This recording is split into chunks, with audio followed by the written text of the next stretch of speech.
I was wondering if you might be able to share some of your biggest challenges that you faced in the industry and how you've overcome them. One big challenge, one challenge is in the beginning anyway. I think being a woman is a challenge.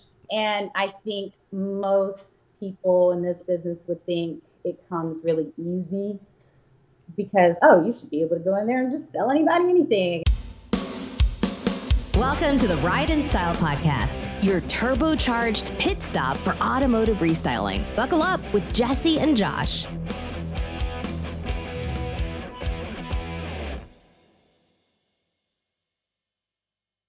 Hey, welcome to another episode of the Ride and Style Podcast. Today we're excited to introduce our guest, Chelsea Allen of Crush Customs. And she's also has the Cars and Coffee Exposed TV show. Woo. Also involved in SEMA Pro. And so we're going to get right into it today. Chelsea, thank you for being on the show. Thank you for having me. And I got to say, Jesse, this is probably, finally, we get a good-looking guest on the show. No offense to Joey and Prosser and Weitzman. Ian's pretty good-looking, too. But we finally have one of the queens of the industry. It's definitely upgraded the show significantly. Yes. Thank you. I owe it to my mama, so yeah, you got to give her props. I had nothing to do with it. Yeah, and you know what? I want to start there because you showed when you and I first met a few years back. I had no idea you were second generation. I just assumed you were first generation in the industry, and then you sent me a picture of your mom on the cover of, what was the name of that magazine? It was like Auto Trim. It was Auto Trim. Yeah, Auto Trim News. Yeah.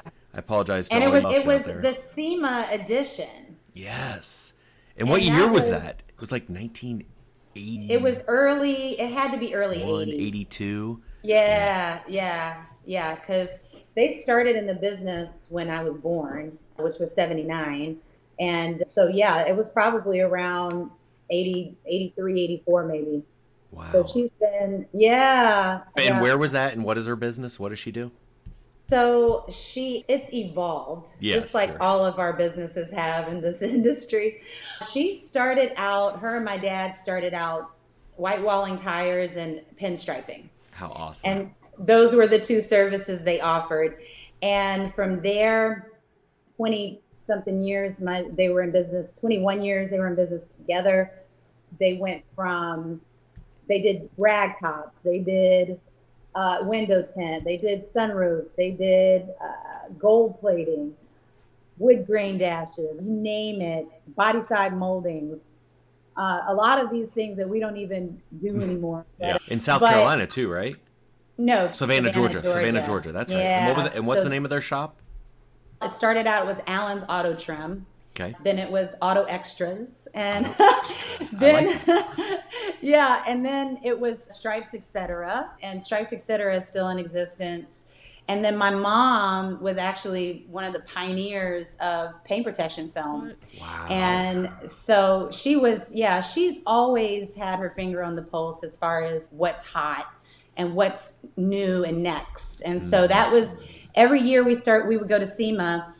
And she took me the very first year I came into the business, and our whole objective every time we went to SEMA was just to find one product that we could bring back and incorporate into our business. And we always said, if we can find one good product, then it'll be worth the trip. Yeah. And so that was our whole initiative. And she saw very early on that paint protection film was going to be a huge industry. And we all got certified.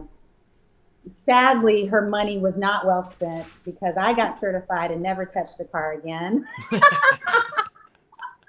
I was like, this is too detail oriented for me.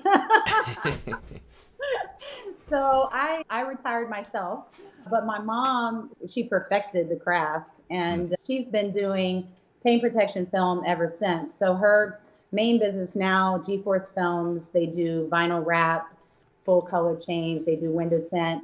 And they're an Expel dealer, so they do a lot of PPF, a lot of PPF. They're probably the most respected PPF shop in the Southeast. What a lineage to come from. That is so. I know. I grew up I used to go into a restaurant and I would see a group of guys come in and I would immediately say, those are car guys. Those are car. I think it was my mom. She instilled for me very early on. She's those guys over there sell cars. Don't mess with them. I got to ask, do you consider yourself a car girl or a car person? By default. Yeah. By default, Josh, I think you and I are like this, where we're when you grow up in it, you just take it for granted, I think. Yeah.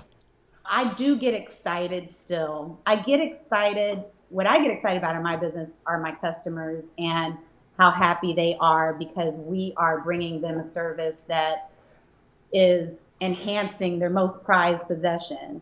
And so to see the joy that it brings them brings me happiness. But I don't know. I don't dream about cars. You can be in, see, Jesse, you can be in this business and love this business and not be stupid crazy about cars. Yeah. Or trucks. Yeah. I mean, people go, oh my gosh, what's your next car? I'm like, ugh, I hope I never own another car. It's such a pain in the butt getting cars and stuff like that. It's just like, I see all these cars. I can drive any of them. It doesn't matter. I drive Lambos. You drive this, you drive that. You're just, whatever. Okay. Yeah. It's nothing. Yeah. But I just picked up my dream car and I bought it a year and a half ago. It's an 89 Bronco. It's the OJ. It's white. It's in great condition. And I picked it up from a shop that I took it to have some work on. And so I was able to drive it for the first time. And you know what? I think some of my excitement was a little...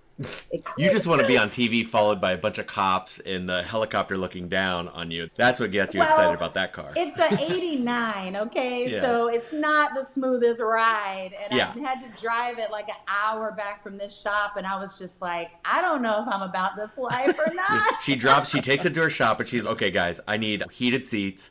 I need a touch screen with Bluetooth and CarPlay. I need a backup camera for sure. I need leather. That's the problem with the old vintage cars like that. It is an absolute rabbit hole. I don't know. We'll see. I'm gonna fix it up, and then I might keep it. I might flip it out. So you were it was a family business, right? And so did you how was the transition getting into it? And did you ever consider doing something else? Were you doing other things, maybe pursuing other careers, and then you just got sucked in, or how did all that happen? Oh yeah. I've always been in the entertainment business and just the entertainment field, period. I went to performing arts schools all during grade school, all the way up into high school. I became a dance teacher. So I taught for the Board of Education in Savannah. I was a dance teacher for 3 years in middle school, Magnet Middle School.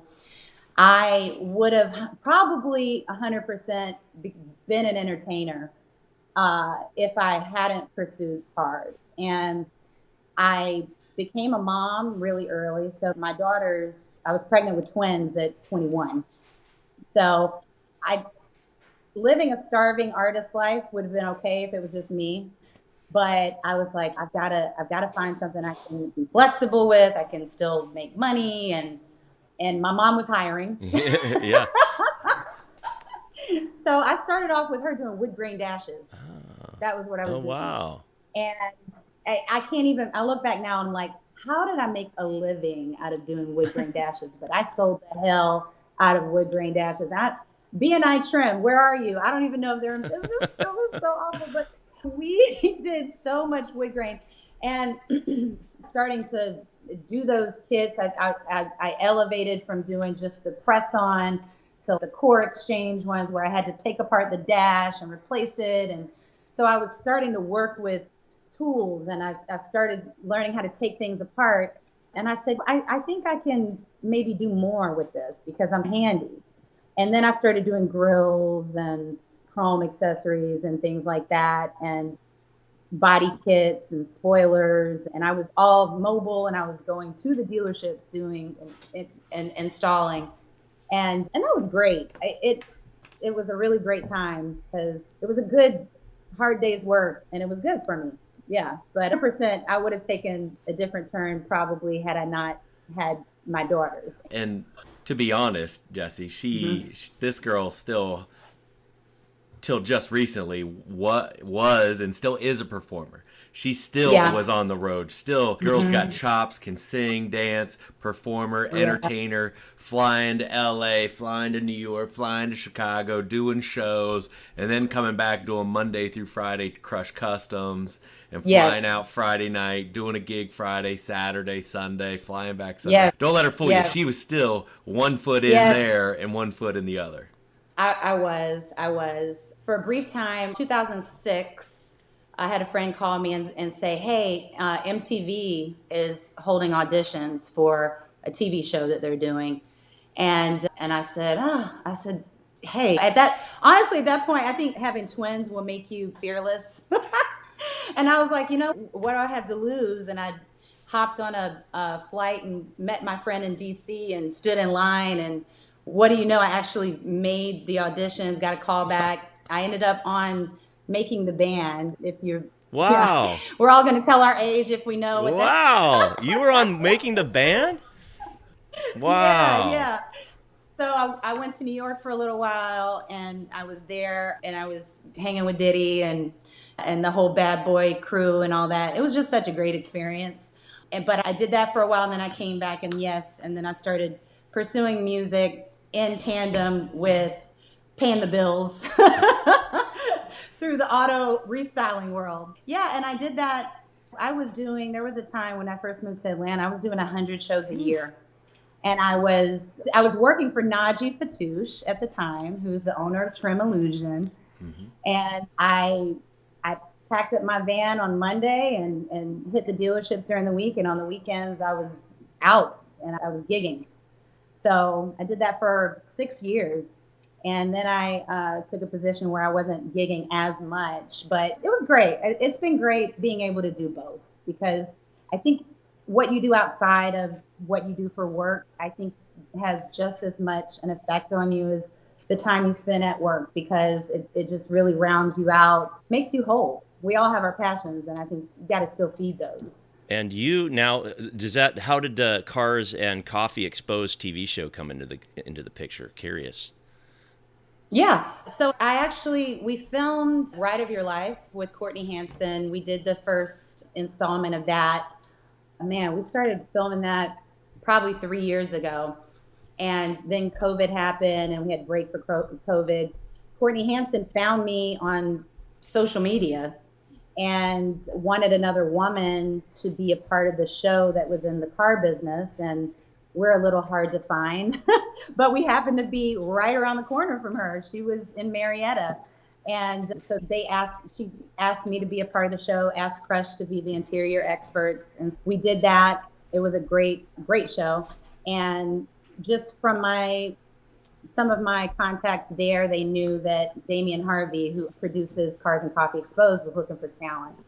And he called me up and asked me would I be interested and wanted to come meet me, and we hit it off, and it's been great ever since. That's awesome. How long total has that show, have you been on that show? Let's see. We started filming probably, 6 months ago. Okay, cool. Okay. Yeah. So pretty recent. Yeah. And we're about to start filming season 2 in January. And where can everybody catch that? So it's on Roku TV. It's on a streaming platform called PowerTube, which is a lot of car content. Pink's All Out is on there, a few other of your favorite car shows. And it's also on YouTube, either one of those streaming services. And then who knows what, for second season, we're hoping we can get some partners, some networks that might want to offer it. So we're working real hard towards it. Yeah. Awesome. That's great. And what I love about that is Cars and Coffee is this grassroots organization that I don't know much about it, but anybody can host a Cars and Coffee. And it's all of these shows all over the nation, and it's all community oriented. So people do it because they love cars. People do it for the community. And we can go out there and we could be standing next to a Mustang Super Snake, and we're interviewing this guy about his car, and then turn to our left and we're interviewing somebody about their Toyota Avalon. But it's all about the stories. It's all about how people love their cars and the things that they've done to them, the mods. And so again, it brings me back to what my mission is with what I do with Crush and everything that I do, that it's always about people and just learning their stories and being able to tell those stories, whether it be through restyling or a television show. So right? so would you suggest that a manufacturer or a shop that's out there or something like that just go to Cars and Coffee and try to host an event? Oh yeah. Especially if they're trying to bring some recognition, some brand recognition, or things such as that. You know, just because I'm just thinking it could be a shop easily. You could host it Oh at your yeah. shop space. If it's a You can. manufacturer, host it at your manufacturer space. You don't have to, but just get hundred involved percent. and give back to the community that way. 100%. It's when people hear the name, they know what it is and they know what to expect. And the name itself is a draw. So I 100%. If you have the time and the bandwidth, because it is a lot of work, it may not be at first. A lot of these, you got to start somewhere. So some of these Cars and Coffees, though, they're hosting like 3 to 5,000 cars on a Wow. Sunday. Wow. They are huge events. So they get big, and you just got to have a team and some time and some organizational skills and a venue. That's important. And I think that it's, and one of the things that I've seen that people do is they do it at malls a lot of times, like on a Sunday morning, because typically malls won't open until later on in the day. Yeah. So you've got all this parking space, and that gives people an opportunity to start in a space where they can also grow there as well. That's great. I'd love to go back in time a little bit with you and through that journey, because we glossed over it really quick. And I was wondering if you might be able to share some of your biggest challenges that you faced in the industry and how you've overcome them. I'm sure you've seen some rough spots here and there. Whew. Oh yeah, let's see. How do we, Where okay. do you start? One big challenge, one challenge is in the beginning anyway. I think being a woman is a challenge. And I think most people in this business would think it comes really easy because, oh, you should be able to go in there and just sell anybody anything. But it's not. I remember I was at a Chevy dealership one day trying to get some business from this sales manager, finally got him to say yes. I'm out there putting some Tremolution chrome on this truck. And the salesman runs out there and he says, I need you to stop. And I was like, I just talked to the sales manager and he told me and he said, no, the owner said he didn't want you to do any work here. And apparently had an office that was above the lot, and he saw me, which I can only, what I know happened after conversations later is they saw a pretty girl out there putting on some accessories. And so the owner thought my sales guy's just giving her business because she's Yeah. cute. Right. So it's a lot of that. It's a lot of having to walk in and really overly sell your knowledge about the business, about their needs, and convincing them that you're more than a cute face. But I tell you, when I came into Atlanta, Auto Trader used to have strippers going around to dealerships selling ads, Goodness. not lying. Yeah, that doesn't help your cause. Exactly. And they had just stopped that when I moved to Atlanta. And so I, it's just bad. It makes it bad on any vendor that's trying to make their way honestly in this business to have to come behind and act like that. So that's been a challenge. Let's see what else. Let me ask you on that real quick. Yeah. Is it harder, do you think, to be a sales woman selling, or do you think it's harder for them to respect you as a business owner because you're a woman? I think it was harder as a salesperson. Okay. But what the assumption was every time that I walked in a place was that I was a salesperson, right? Yeah.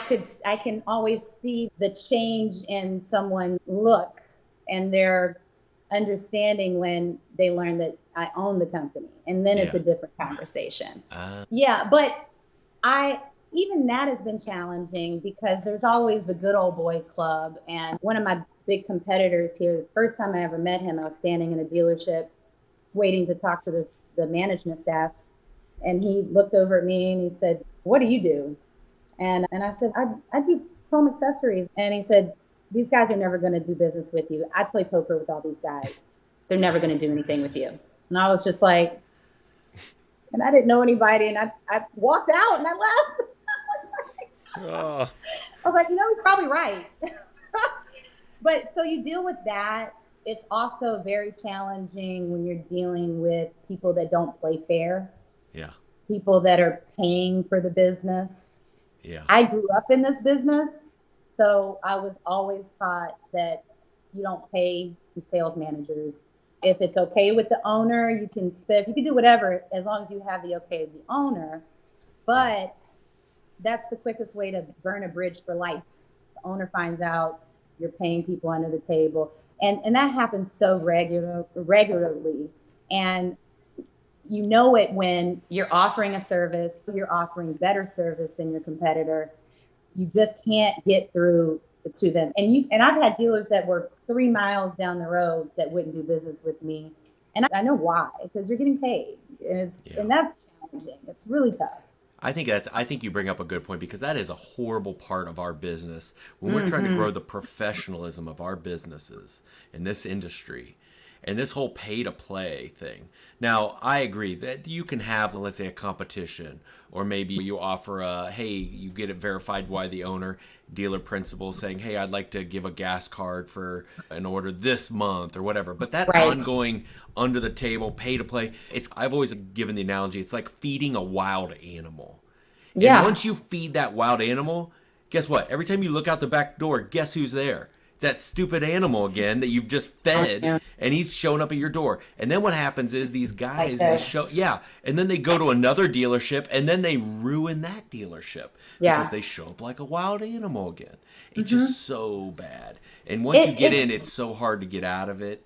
And I think what you're doing is the right thing, is try to be hey, we do business a different way. We do business above board. You're never going to have to worry about me doing stuff under the table, illegal, against government. Yeah. It's so weird. I had an experience, and because I would tell people, like, look, if you have a customer that you've already sold a car to and they want something and you refer them, I don't have a problem with that all day long. It's not in the deal. I will compensate you. And I had that happen at a dealership. And I was doing wood grain. This lady traded in a Jag for a Honda, and she had no wood trim, and she wanted wood trim.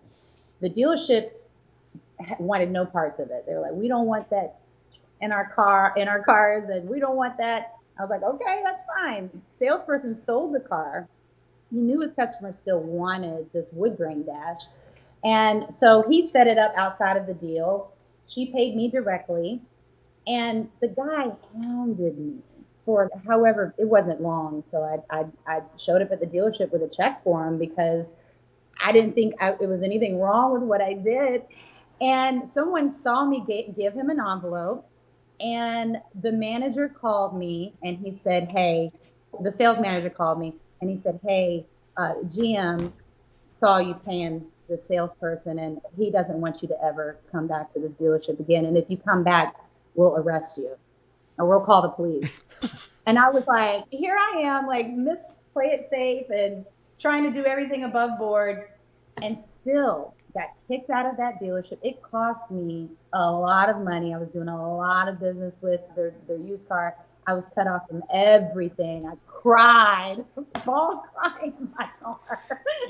But even when you do things right, it's a sensitive subject because these guys have been burned. They've been burned by wholesalers.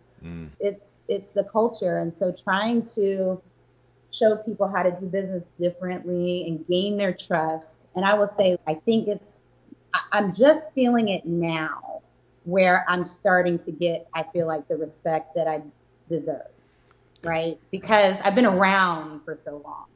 So that's the other thing. It's okay, this person's been around, they're safe. I know they're going to be there tomorrow. If I have a problem, they're going to fix it. And so that's helped. That's helped with that for sure. It sounds like that was almost like a failure in a sense, but not, because you had a lot of learning and growth from it.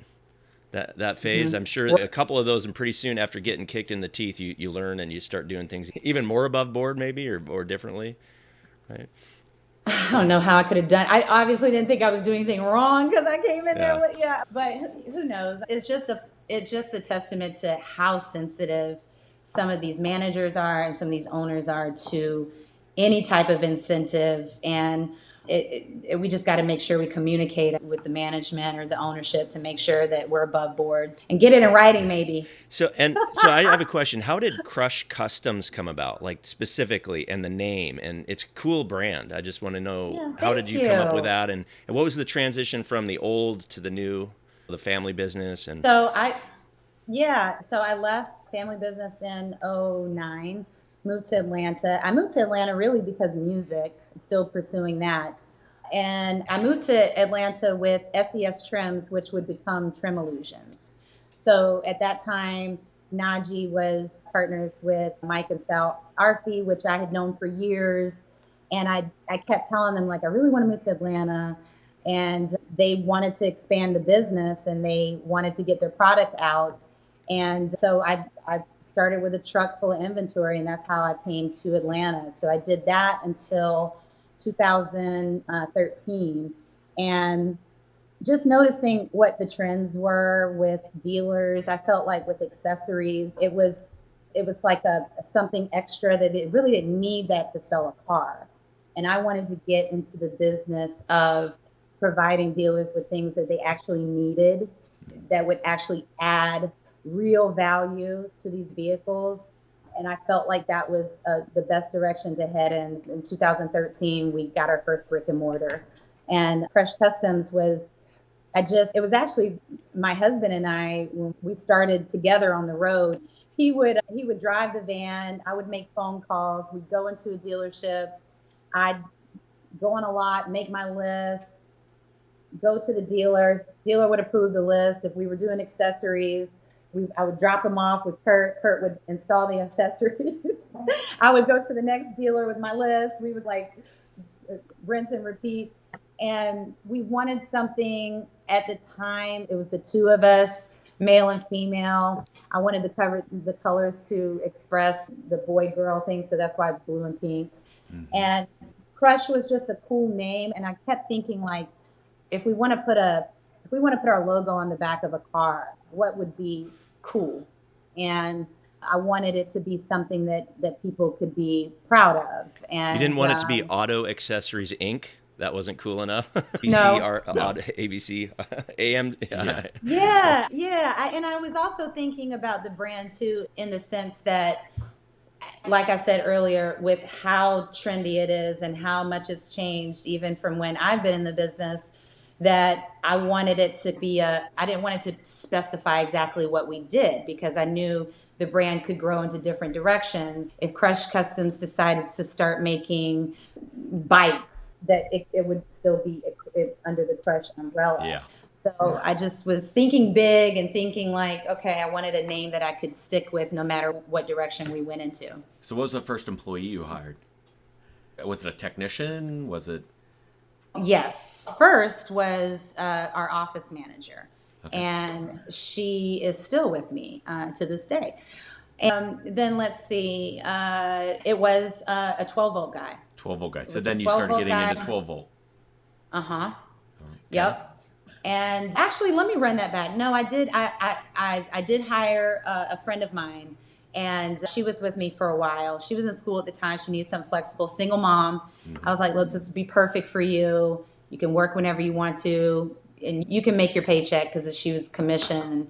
So she did that for a while. And then my 12-volt guy, and then and then our first leather installer. So that was who we started out with. Yeah. Awesome. Wow. Yeah. And now they do full lifts and wheels and real good high-end audio and everything.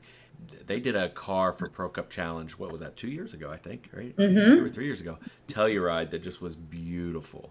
Beautiful. Yeah. Probably should have won. No offense to Weitzman, but yeah, but this thing turned out, it was so creative, and the whole quality of the work was just unbelievable. It was very good, very well done. Thank you, Josh. Thank you. Do you remember? It was a little wild. Do you remember what you did on It was that on the wild specifically side. on that car? You guys remember what kinds of accessories were added? It was the orange leather that got me. Yeah. You had me Yeah. at orange. Hello. Yeah.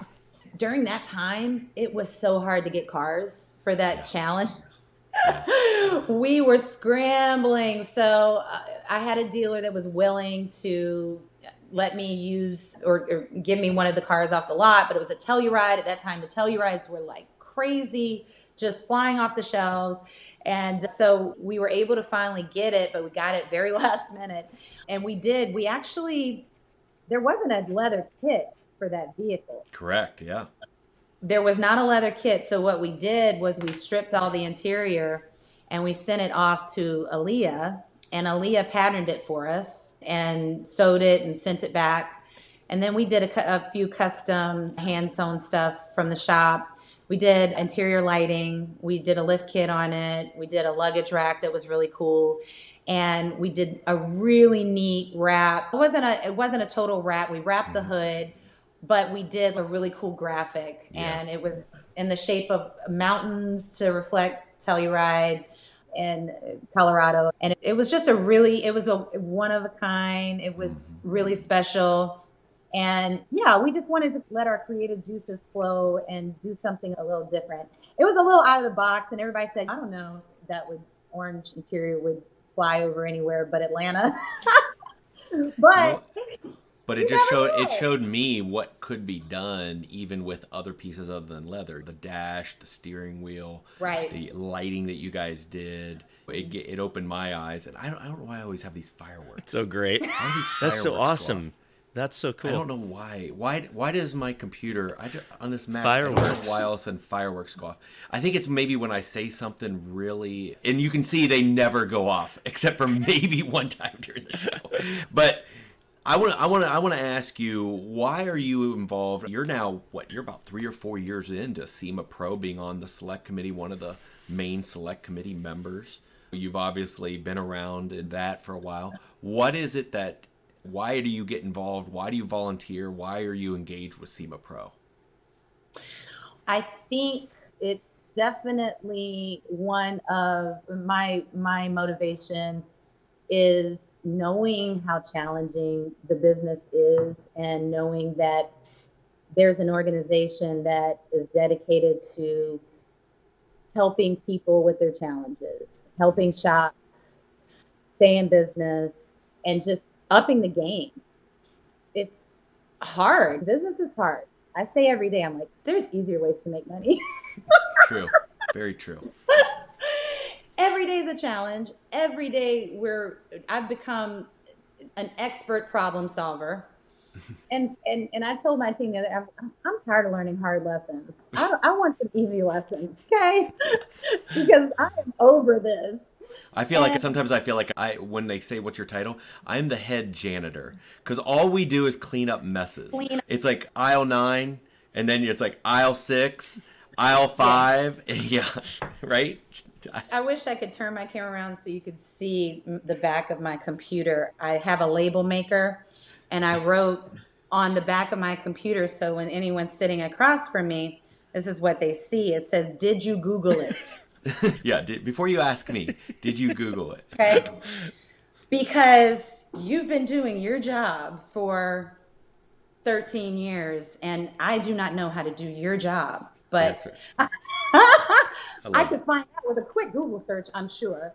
But yeah, it's so challenging. And so for me, I feel like if I can help people from having to make hard or learn hard lessons, or if I can learn from other people, so I don't have to make hard lessons. And finding out what works for other people. And I think that's what's so interesting. I've visited quite a few shops of some of the SEMA Pro members, and it's just mind-blowing how it's done so differently from place to place. And so I use those resources to compare what other people are doing, to find out okay, is this something I can bring to my market? Is this something that will work better for me differently? And so it's been helpful for me as on that end, just the learning aspect. And it's just really nice to know I can call people and ask them what I think are maybe dumb questions sometimes. I'm learning every day. And so it's helped me on my journey. And if I can do that for someone else, then I want to be available for that. So, And Pro's fortunate to have somebody like yourself with your experience, and then you're also your drive to be able to be one of the main voices for our industry. Keep up the good work there. Thank you. Thank you, Josh. Thank you for answering the phone whenever I call. And just for instance, with Josh, with our app now that we have, our configurator, thanks to Josh, I would have never even known about that had it not been for SEMA Pro. And that's been invaluable for us. I love walking into dealerships and taking and saying, hey, go to the App Store, download our app. And I love the fact that I don't have to drop off price lists to anybody anymore. I came from the days of everybody wanted a binder. Oh, I hate binders. Oh my God. Will you make me a binder? Oh my God. I hate it. And I would go into dealerships 2-3 weeks after I visited and gave them my book and go back and my book's gone. Why? Because my competitors stole it. Yeah. I gotta tell you a funny story. One of my reps, this was like 3 months ago. She comes to me. We had our weekly meeting. She goes, "Hey, I've got a guy, and he says he wants a binder." And I said, she's only been with me a year, so she doesn't know what a binder is. I said, Right. Here's exactly what you want to tell him. Now write this down. Josh says, if you want a binder, he doesn't want you as one of our customers. Now I knew the guy, so it was okay. But I said, now go back to him and tell him exactly that. And he texted me, very funny, I downloaded your app. I was like, don't ever ask for a binder. He was just trying to get her out of the store, I think. But regardless, I was like, we will never deliver a binder again in my life. Never. I'm sick of 3M making all the money on binders. Listen, and right before I did, probably about a year before I got the configurator, I was walking around with, I spent a lot of money on a really nice, it was like a portfolio. It was like this big. It was because my goal is always to be different. How can I how can I make this different? How can I make this something that is just cooler, is better than what's out there? And so I invested, oh my God, I probably invested like $6,000 from design to print, everything. It was beautiful. But I was so glad to not ever have to do that again. Oh, that's funny. Never again. But they love it. And that's we've just made it such an integral part of our sales presentation when we come in. Because what I've always emphasized with this business is how to bring value back to what we do. And with salespeople, they used to be really good at selling accessories and making profit, right? And then we moved into this internet age. And then we moved into these people aren't salespeople, they're product specialists. Mm-hmm. They're making flat rates, some of them, off of selling cars. You think they're going to care about selling your accessories? So I'm always trying to show people how Crush is bringing value to what they're doing. And the configurator helps us do that because they can see those wholesale prices and then they see the MSRP. And a lot of times we'll walk into dealerships and we'll tell the managers, we'll say, hey, look, you can get all of your salespeople to download this, but you don't have to put any pricing on it. Like you don't have to give them access to pricing. You can just save that for yourself. And when they pin the deal, then you figure out whatever it is. But when you go to the MSRP prices, these are retail prices. And I'm giving you this information because that is what you should be getting, because that's what I'm getting. Because I have a retail side of my business and I have a wholesale side of my business. And I know my retail customers will pay a premium all day long. Nobody expects for things to be cheaper at a dealership. So that's already in their mind, but the comfort, the convenience is there. They can tie it into the deal if they want to tie it into their financing, the comfort of knowing, might not know Crush Customs, but I know this dealership. But they should, without a doubt, be making money. So we use that as a part of what we're selling. And guess what? When you do that and you show people what value you're adding, then they're not going to necessarily nickel and dime anymore, right? Somebody was telling me, because we're gonna go up on our pricing again. We just had a price increase a few months ago, and we've been trying to figure out how to be creative with making that soften the blow a little bit. And I forget who I was talking to, but there probably a pro member, but they were saying that they did something where they did like leathers, they would do 10 for a dealership, and their 10th is, if they did 10 within a month, their 10th was free. And I thought that was cool because, and what they said also was it really helped cut down on people asking for discounts. Yeah, we have an incentive So see, program. How many of you sold? That's a really good point. And I was going to ask you a question, and I think this leads right into it, which is I was going to ask you, how are you navigating all the challenges of the supply chain issues and the dealership inventory issues and the economy in general, and how it's affected your business? And I think you just gave one example of that. Or how else are you dealing with all that right now? So it's getting better. We're very fortunate to have some really great partners. I don't think, even during COVID, we ever had problems getting calfskin. Never. Yeah, they were on it. We didn't have sunroofs. We didn't really, that's almost like why we focused so hard on our interior at the time. It was what we could get. Yeah, and it was like, hey, let's run with this because what we have, and let's put some lipstick on this pig. Yeah. And it hasn't, so it's getting better. Prices have gone up considerably. I told my salesperson the other day, because again, we're discussing all these price increases, and it just blows my mind how dealers how much has a car increased in price since before COVID, right? But for some reason, they think that everything for us has stayed the same. But I told her, I said, we should make like a really simple brochure and then put 2021 price of eggs, $3, 23 cost of eggs, $7, price of Chevy Silverado, and then put price of leather. And again, developing these relationships with dealers when you have an issue. Like we had a Silverado, we got sent the wrong kit 3 times. Wasn't our fault. I won't say whose it was, but 3 times. And it was a dealership vehicle.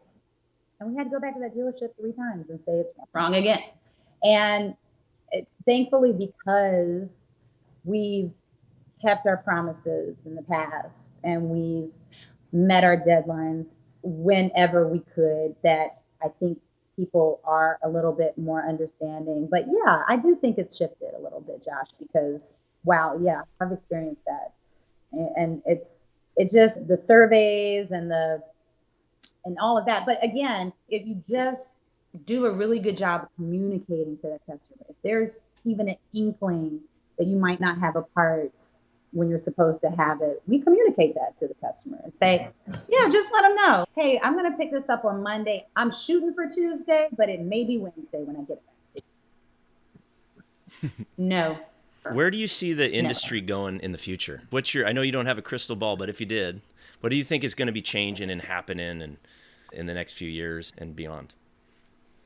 I think we're going to have a big opportunity with not necessarily restoration, but repair, restyling in the used car sector, because I think, especially on the retail end, where people aren't willing to pay what new car prices are now. So instead, they're bringing us in. Today, we just finished a Jeep Grand Cherokee that was it was really gross.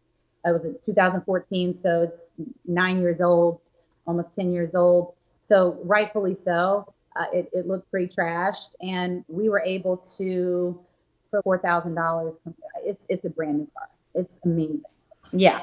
And seat belts were gross. We replaced the seat belts. We did the seats over, and door panel, center console. So I think there's a lot of opportunity there. And then engaging too with like the social media stuff. I do all of our social media constantly on there, monitoring insights and what people are responding to, how many times people share a post. I pay real close attention to that. So that gives me kind of an idea about what people's interests are. So I see a lot of that. I think we have a big opportunity. And Apple CarPlays with cars that don't have the newer technology, things like that, I think there's going to be a big opportunity. Yeah. That's awesome. Hey, thank you so much for being on today. This is great. How do people learn more about you and your companies, and how do they get a hold of you? What are your websites? Let us know where you prefer to send people. Absolutely. crushcustoms.com is our website. And we also have a feed with all of our social media on there. We have a crawler if you want to, if you're not on Instagram, but you want to take a look at what we're doing via social media, you can look at it through the website. You can also visit us on Instagram, TikTok, and it's crushcustoms_ATL. And watch Cars and Coffee Exposed. And we're starting to film season 2 of Ride of Your Life with Courtney Hansen on Motor Trend. We just started filming that. Lots of ways you can connect, and we would love to hear from all of you. And shops.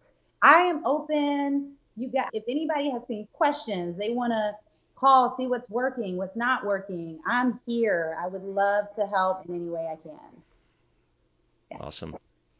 All right, you guys, thank you so much. Absolutely. Thank you, guys. Have a great day. And there you have it, another high-octane episode of the Ride and Style podcast, revved up and ready to go. Your hosts, Jesse Stoddard and Josh Polson, shifted your automotive game into overdrive. If you're hungry for more insights, trends, and game-changing interviews from the automotive restyling universe, don't forget to hit subscribe and leave a glowing review. We'd also love for you to share this podcast with your gearheads, installers, and auto lovers network. Because remember, knowledge is power, but shared knowledge turbocharges the whole industry. For more expert resources to supercharge your business, cruise on over to autostylemarketing.com, your one-stop shop for everything automotive marketing. Until next time, keep those wheels spinning and your passion ignited. Thank you for riding in style with us. See you on the next lap.